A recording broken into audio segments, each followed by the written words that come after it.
pulse of the nation.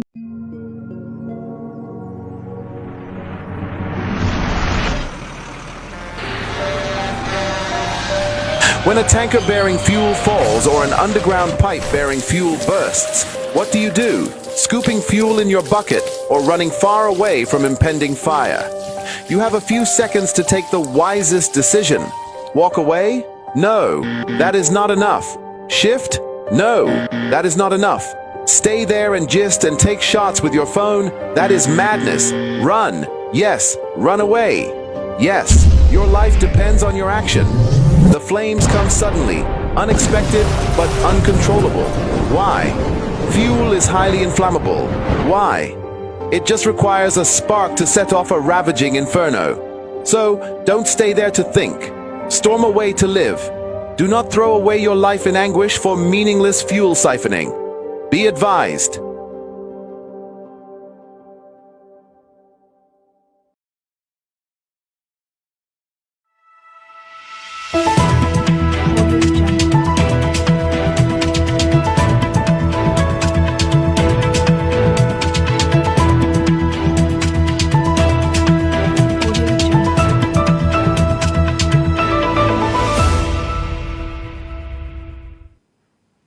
This is Messijoro welcoming you to the News Hour on Sun Television, coming to you live from Jalingo, the pulse of the nation. Stay connected with us on Facebook at Sun TV and stream the broadcast live on YouTube at Sun TV Live. Now the major headlines. Khan Youth Chairman in the Northeast has condemned students' misconduct at Taraba State University as he urges discipline and dialogues. Education Ministry denies receiving sponsorship requests from 15-year-old Olympiad representative. And PDP crisis deepens as national security Anyanwu alleges forgery of his signature on INEC letter. And now the news in full. The youth chairman of the Christian Association of Nigeria and Northeast Zone, Evangelist Jesse Efficient JP, has expressed concerns over recent misconduct by students of Taraba State University, Jalingo. In a statement, he described the unrest involving medical laboratory science students and incidents during the Students' Week as worrisome. While acknowledging grievances, he urged dialogues and discipline. Officials commended Governor Abu Kaifas for reducing school fees by 50% and praised Vice Chancellor Professor Sunday Paul Baku for firm leadership amid at restoring order and institutional integrity, emphasizing moral conduct as vital to academic excellence and social peace. The Federal Ministry of Education has refuted a viral social media report claiming it received a sponsorship request from a 15-year-old student selected to represent Nigeria at the International Mathematics Olympiad in China. In a statement signed by Director of Press and Public Relations, Boriowo Folashade, the ministry clarified that no such request exists in its record. It urged the public to disregard unverified claims and rely only on official communication channels. The ministry reaffirmed its commitment to supporting outstanding students through due process, transparency, and verified documentation to ensure credibility in Nigeria's international educational engagements. Still on the Federal Ministry of Education condemned that English languages and mathematics remain compulsory for all O-level students. Minister Dr. Maruf Tunji Alausa claimed that the reform affects only tertiary admissions requirements, not the foundational curriculum. The policy ensures inclusivity, allowing flexibility for arts and humanities programs without compromising basic learning standards. Director of Press and Public Relations, Mrs. Barrio Folashade, urged stakeholders to deepen its official information channels to avoid misinformation. The ministry assured Nigerians that this core subject will remain central to national education policy to promote fairness, competence, and foundational literacy across all learning disciplines. The crisis within the People's Democratic Party (PDP) has deepened as National Secretary Senator Samuel Anyanwu accused party leadership of forging his signature on a letter to INEC regarding the upcoming convention. In petitions to the IGP, DSS, and INEC, Anyanwu described the document as fake and demanded an investigation. The alleged forgery has widened divisions within the National Working Committee and sparked legal disputes. Despite mediation efforts, Anyanwu insists his signature was cloned, highlighting fear that the crisis should disrupt the PDP's planned convention in Ibadan and further weakens its internal cohesion ahead of future elections.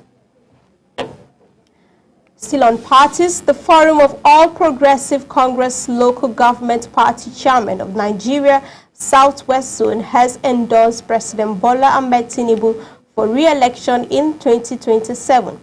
At its quarterly meeting in Abeokuta, the forum pledged massive grassroots mobilization to reclaim Oyo and Osun State from the opposition. National Chairman Henry Fagbero and Southwest Coordinator Rahuf Awotidoye emphasized unity and continued loyalty to Tinubu's leadership until 2031. Speakers, including Dr. Pius Akuta of the Nigerian Shippers Council, highlighted the renewed hope agenda's focus on economic growth, infrastructure, and education, urging members to sustain nationwide support for the administration's development goals.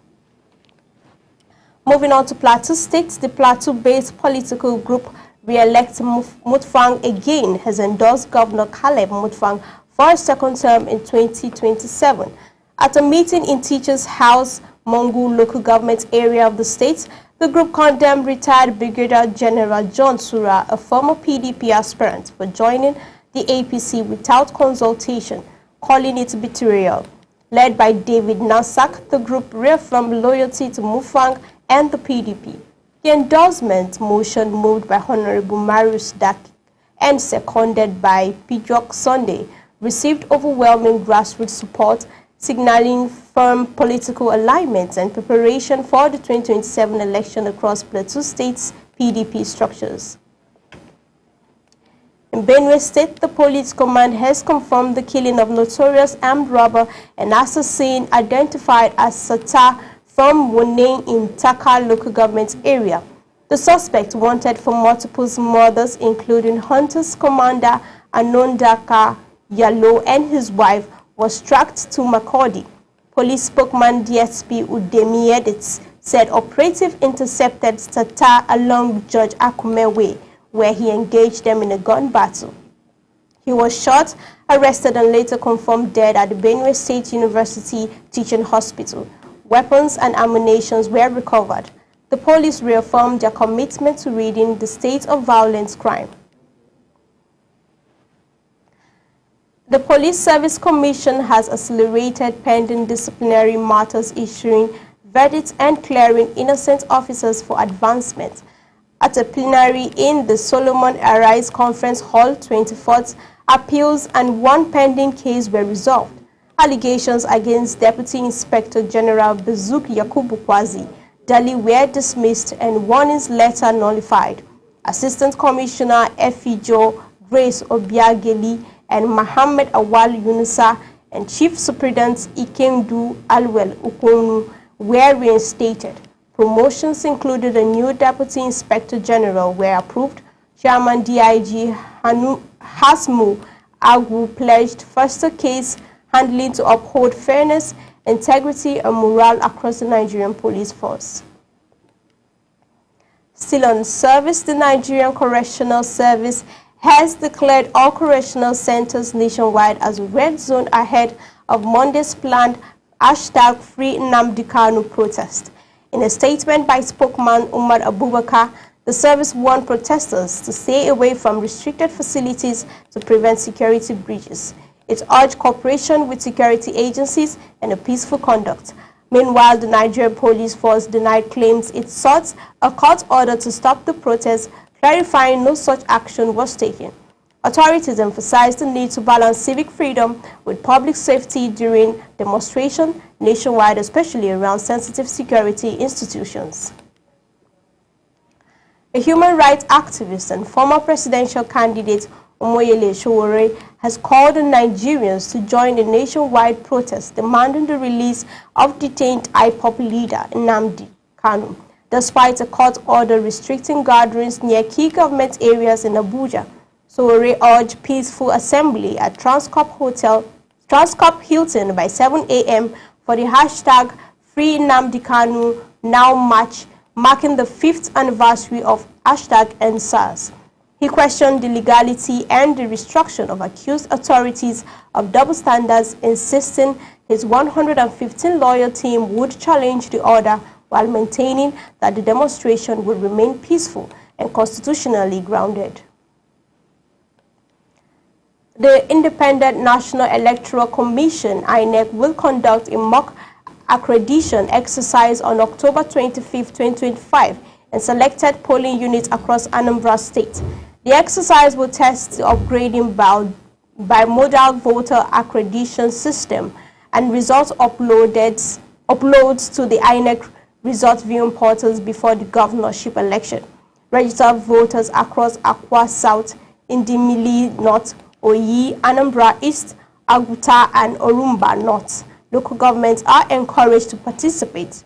INEC reaffirmed its commitment to transparency, efficiency, and voters' confidence, stressing the trial aims to ensure smooth, credible, and technological sound election in Anambra State.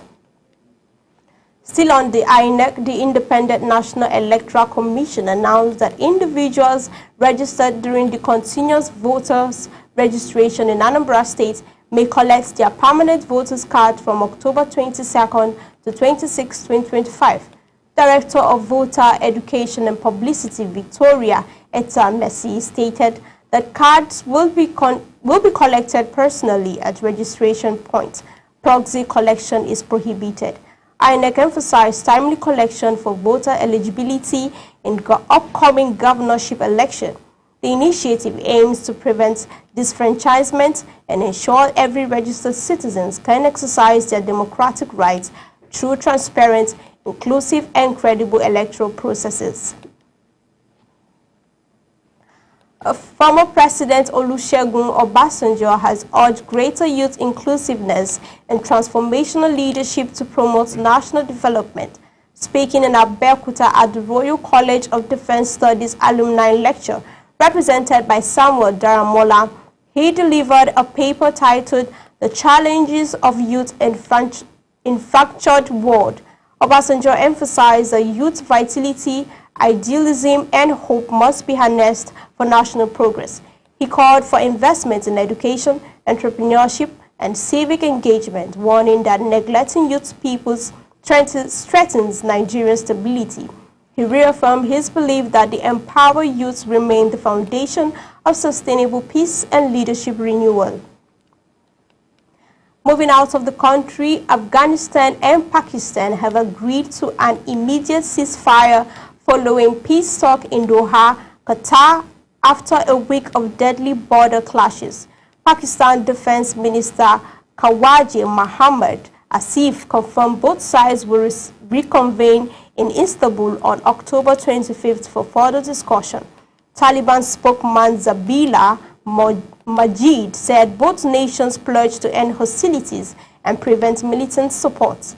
The talks, mediated by Qatar and Turkey, aim to restore claims calm after Pakistan accused Afghanistan of harboring insurgents. The ceasefire signals caution optimism towards stabilizing the volatile frontier after years of mutual distrust and recurring violence. The Nigerian Railway Corporation has achieved a historic milestone by hosting the national first-ever wedding on a moving train. In a statement shared via its official X handle, NRC announced from lovebirds to locomotive were keeping things on track.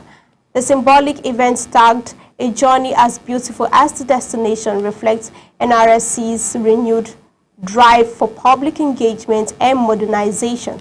The decorated coach hosted guests and newlyweds, marking a new chapter to passengers' experience and service innovation. The corporation pledged continued creative reform to make rail travel both efficient and memorable nationwide.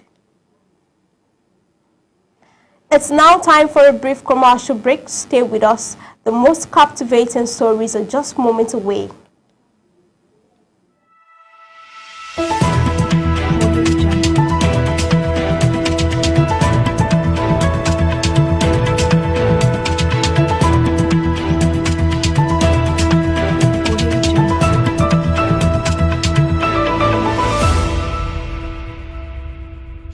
Are you stuck in Jalingo late at night?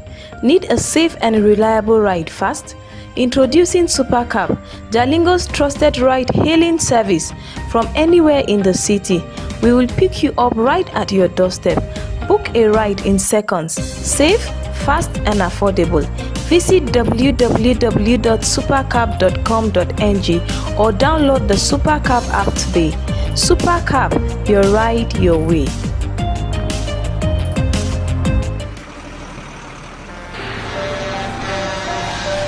When a tanker bearing fuel falls or an underground pipe bearing fuel bursts, what do?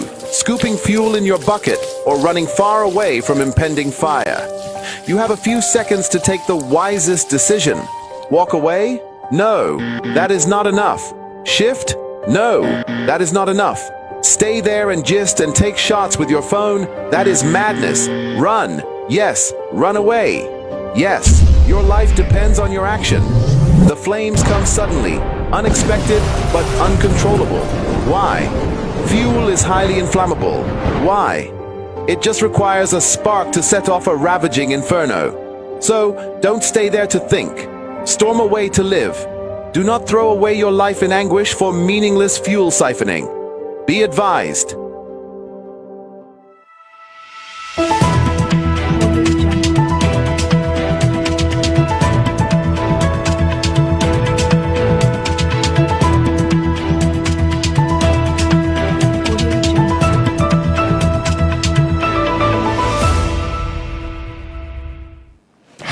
Glad to have you still with us. If you're just joining us, this is the News Hour on Sun TV. Moving forward onto sports, the Nigerian under-17 women's team, the Flamingos, suffered a 4-1 defeat to Canada in their opening Group D match at the ongoing FIFA under-17 Women's World Cup in Morocco. Played at the Football Academy Mohammed VI Sale, Canada struck early before Queen Joseph equalized. However, second half goal sealed to Canadian win. Despite spirited play from captains Sakira Moshood and Chisom Nkochukwu, defensive lapses proved costly. Nigeria faces France next on Wednesday.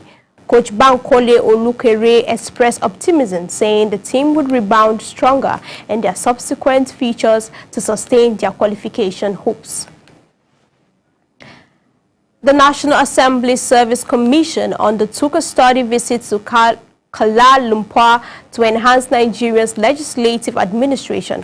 Deputy Director of Information Emmanuel Ayingo said the visit fostered global best practices through sessions on human resources management, research and record keeping. Led by NASC Chairman Chief Saviour Eyinkere, the delegation toured the Malaysian Parliament, the library and plenary session. Both parties agreed on future collaboration via staff exchanges, training and digital modernization. The initiative reflects NAC's vision to strengthen legislative professionalism, institutional efficiency and democratic governance across Nigeria's National Assembly structures. And that's all for now. Follow us on Facebook at Sun TV and also subscribe to our YouTube channel at Sun TV Live for breaking news, in-depth reports and expert analysis. My name is Messenger. Until next time, stay informed, stay vigilant and keep watching Sun Television.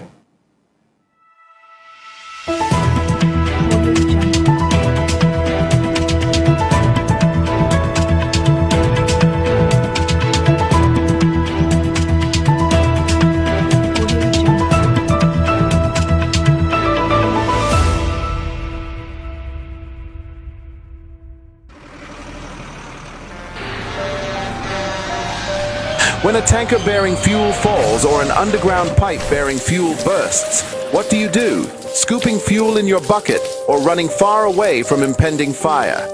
You have a few seconds to take the wisest decision.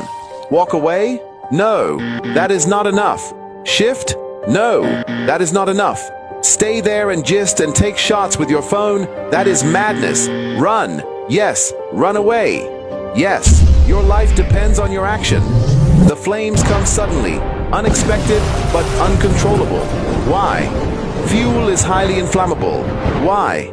It just requires a spark to set